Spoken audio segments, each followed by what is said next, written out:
the lonely waves, the silent ones.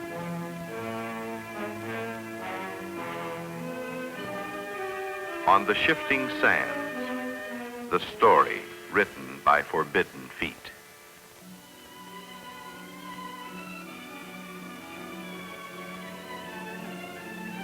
In the nomadic sky, solitary wings, and a lens that spies and probes. In the jungle depths, the enemy, 36,000 strong.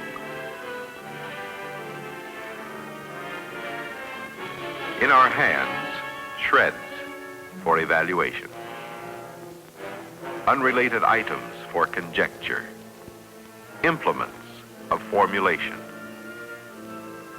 Trivia times mass squared equals victory on Bougainville. We are gathering intelligence, drawing the death plan for an island.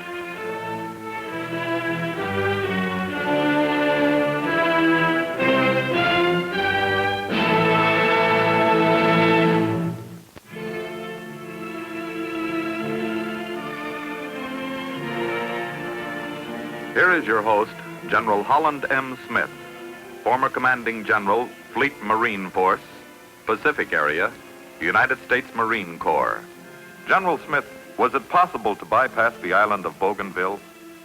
No, Bougainville could not be bypassed. In May of 1943, our growing air and naval strength forced the Imperial Japanese High Command to reevaluate its strategy.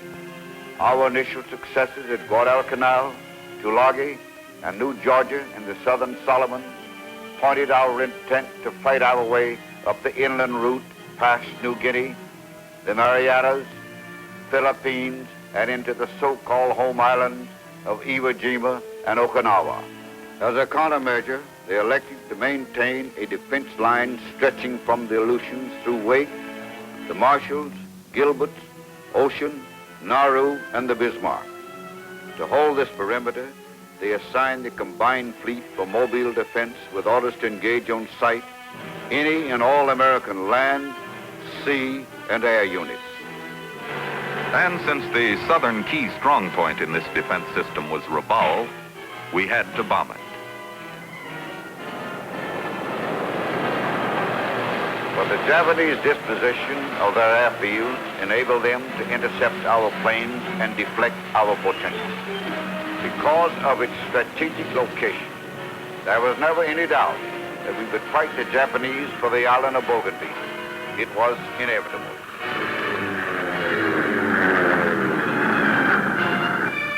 For 18 months, the Japanese have built and fortified.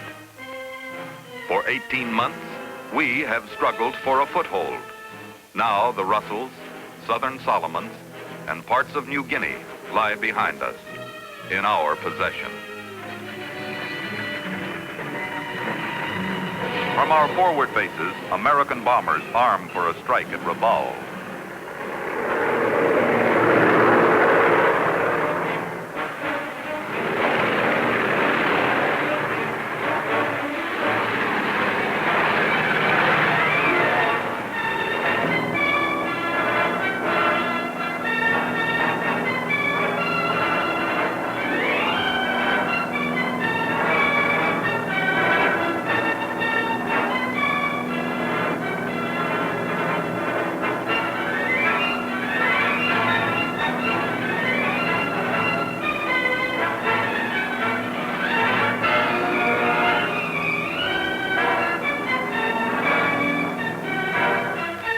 Warned by observers, the Japanese clear their fields, send a massive armada to intercept.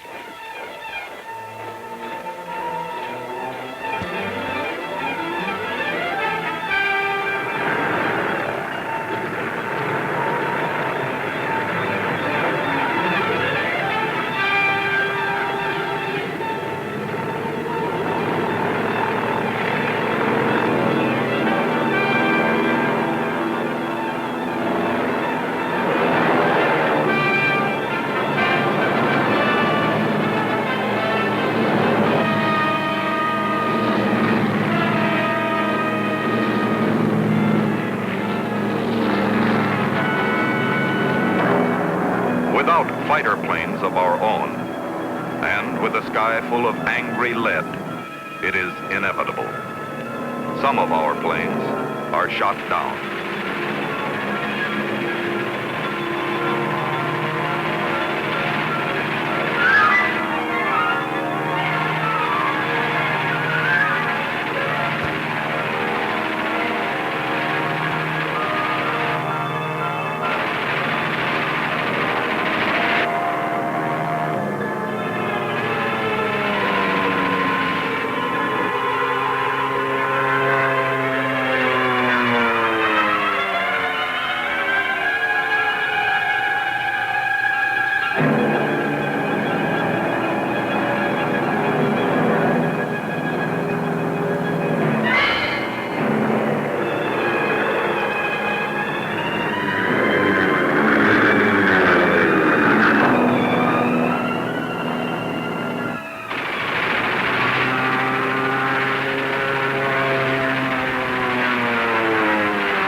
When history has repeated itself and once again we are free, the sky ahead blossoms with still more greeters, this time from Bonus and Buka airfields on northern Bougainville.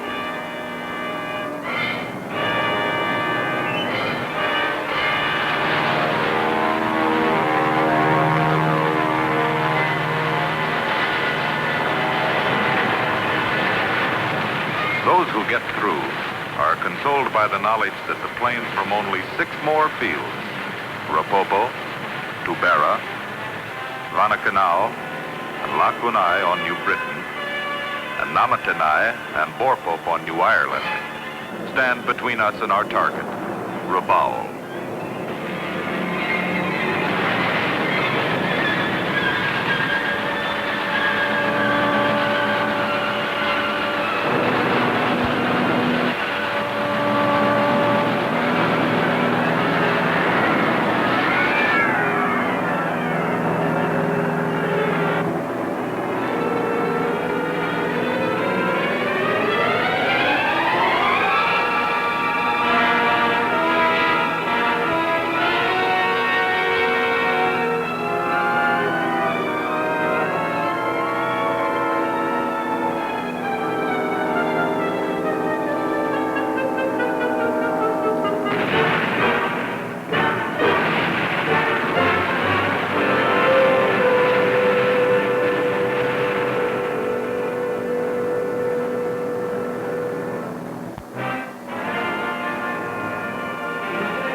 Such a situation was intolerable. We had to neutralize and capture those airfields. We had to turn them against the enemy, and that meant we had to go in and take them the hard way, by amphibious assault. Much before the battle at Guadalcanal, the Joint Chiefs of Staff in the Pacific were planning the battle for Rabaul, of which Bougainville was a part. South of the island lie the Shortland, logical attack point for invasion. But to oppose the entrenched enemy would mean a great loss of lives, equipment, and reserve strength. Enemy strength by the thousand was concentrated around the airfield.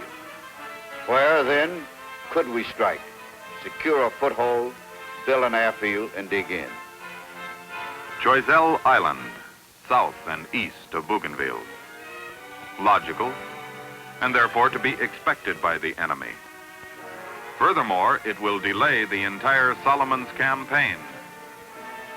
Moreover, from Choiseul, our fighter planes do not have the range to protect our bombers to Rabaul and return. Re-evaluation.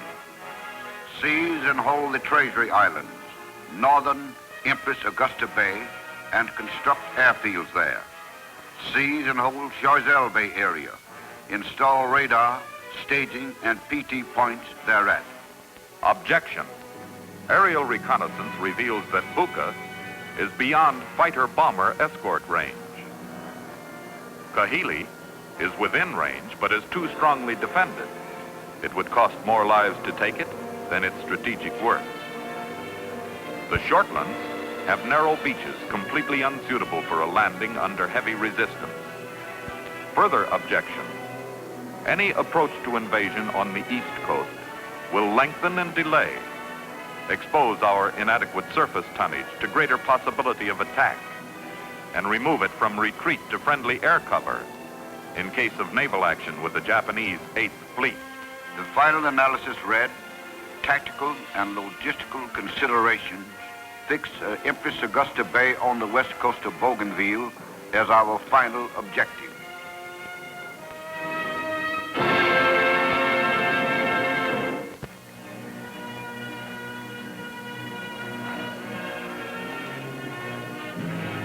Intelligence units go into operation on a scale heretofore impossible. Ground units will be transported by submarine to suitable landing points on Mono and Sterling Islands in the Treasury Group.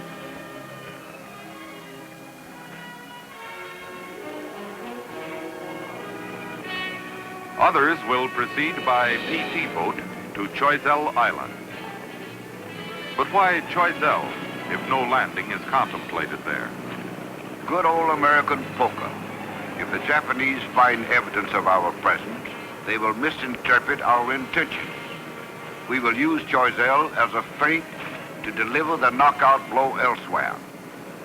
Prime patrols will scout Bougainville, observing and mapping the terrain, Japanese installation, strength, connecting trails, and general ground conditions.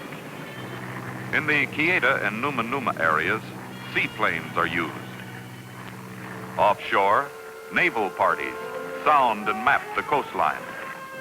Depth, average rise and fall with the tides, submerged reefs, obstacles, and beach depth.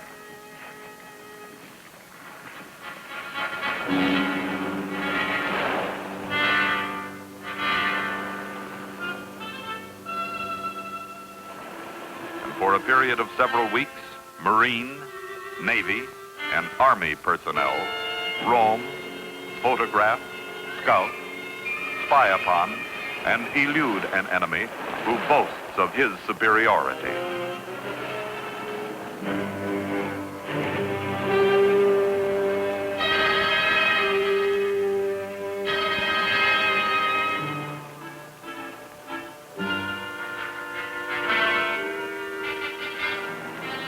Photo recon planes roam the length and breadth of the Solomon Group. Trails, rivers, mountains, enemy emplacements, all are photographed. This open space is unsuitable for an airfield because the mountains at either end make it hazardous. But this area is completely suitable and can be bulldozed, planed, filled, graded, surfaced, and in operation within 30 days. As the information is digested at Guadalcanal, certain facts become fault and certain faults become fact. The coastlines are as much as 10 miles removed from their location on existing maps. Waters charted as safe actually hide the shallow presence of dangerous reefs, shoals, and peaks. The night landings under contemplation have to be abandoned. We will assault in daylight so the ships will not run afoul of these obstructions. Aerial photographs show no troop movements toward the Empress Augusta Bay area. All enemy activity is centered near his airfields in anticipation of an all-out frontal assault. He is not expecting attack on the East Coast. He has not guessed our intention. Then in October 1943, Coast Watchers get the word through. There are anti-aircraft emplacements and slit trenches being constructed in the Empress Augusta Bay area. From a submarine, we land another patrol.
scouting report is reassuring.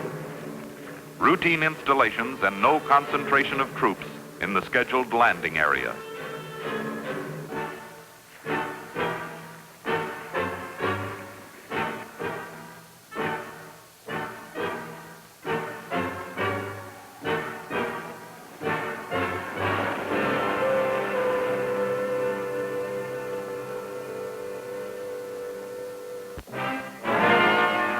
The war plans go on accordingly. We were short on transports, 4 AKAs and 8 APAs. This means the troops will have to go ashore in smaller echelons. Can we risk this? Will enemy strength be sufficient to overwhelm our initial waves? No.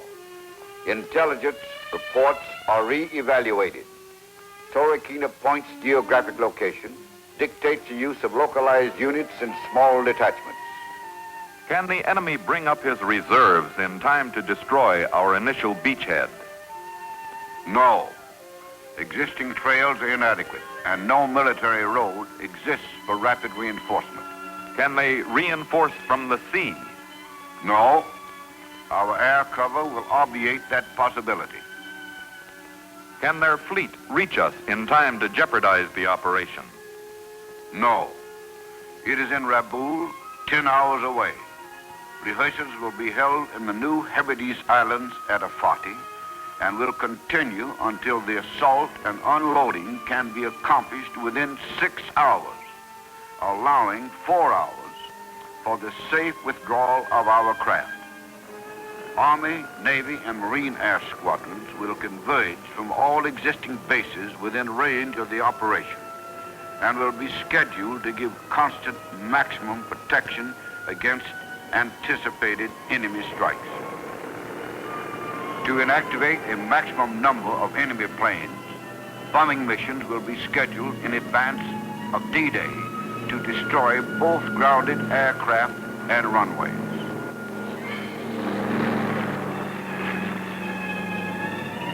On D-Day, naval units will concentrate their fire upon the attended landing areas and strong points. High-level bombing missions will be flown, closely followed by low-level strikes and straightings. The task forces will furnish cover for the amphibious landing. As diversionary measures to screen our real intent, the combined air forces will seek out and engage all Japanese naval units within the area, and a bombing mission will be sent over Rabaul.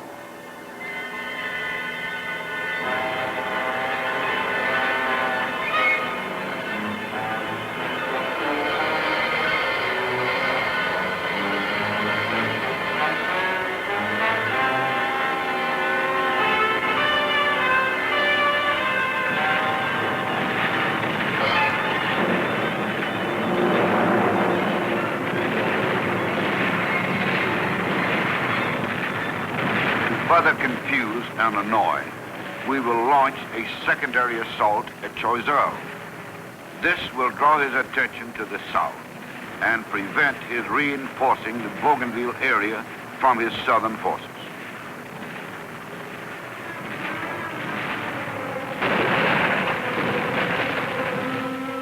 Task Unit A1, 3rd Marine Division, reinforced, organized into 4 landing teams, embarks October 13 from Tetere, Guadalcanal. Cargo for each team, 520 tons. From 16 to 20th October, they engage in rehearsals. Maps of their objective are studied, enemy strong points located, and methods evolved for neutralizing them. When each man, in each squad, in each platoon, in each company, knows his part in the operation, they go ashore and put into practice what they have absorbed in theory. Task Unit A2, 9th Marines Reinforced, stages their rehearsal 18 to 25 October. And Task Unit A3, 3rd Defense Battalion, conducts its operations at Guadalcanal 26-29 October.